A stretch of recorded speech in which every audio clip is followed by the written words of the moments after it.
Фермеры Усть-Кулумского района выбились в лидеры по проведению мелиорации. Только в этом году в оборот ввели больше 150 гектаров земли.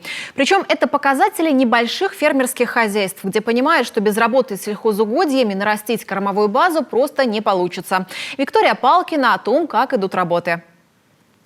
Фермера из Усть-Кулома Леонида Епова называют главным врагом борщевика. На своих угодьях он победил зеленого захватчика. Секрета не скрывает. В хозяйстве полностью восстановили разрушенные мелиоративные системы. И теперь на этих полях сорняка-гиганта нет, только кормовые культуры. Правда, без специалистов не справились бы, признается глава местного крестьянско-фермерского хозяйства.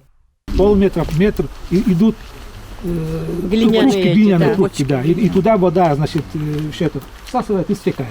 Этот дренаж был нарушен. То есть где-то там колодцы вытащили, эти бетонные кольца. Почистили колодцы, где-то под старости они все эти трубки рассыпались. Вот это все мы вскрывали, ПМК. На помощь пришли специалисты Усть-Куломской ПМК. Сегодня это единственная в регионе передвижная механизированная колонна. Есть у них необходимая техника, а это главное. Ведь в парке небольших крестьянско-фермерских хозяйств таких машин нет. Аграрии получают субсидии на ремонт мелиоративных систем. Государство компенсирует до 90% от стоимости проведенных работ. Эти все земли, которые мы сегодня восстанавливаем, они были сельскохозяйственные поля.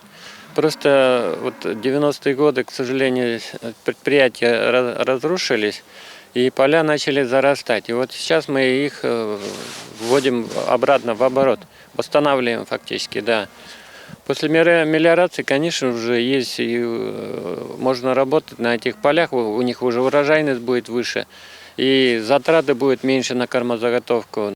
Еще в одном хозяйстве Усть-Куломского района тоже всерьез взялись за восстановление сельхозугодий. Так, фермеры из Ульянова подготовили проект капитального ремонта 131 гектара. Треть объема уже выполнили. Их примеру последовали и коллеги из села Носим. Здесь в оборот ведут больше 150 некогда заброшенных земель.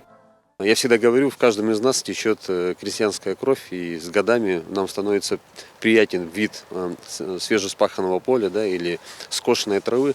Вот здесь мы говорим о том же самом.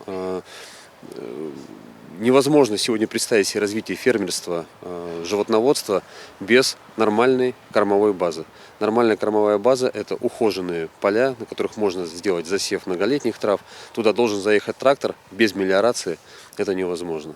И сегодня те финансовые средства, которые у нас в бюджете закладываются республиканским, конечно же, большое подспорье. Только в этом году субсидию на общую сумму 18 миллионов рублей получили аграрии из 5 муниципалитетов. В общей сложности мелиоративные работы проведут на 233 гектарах. Виктория Палкина, Владислав Кульчицкий, телеканал Юрган, Усть-Куломский район.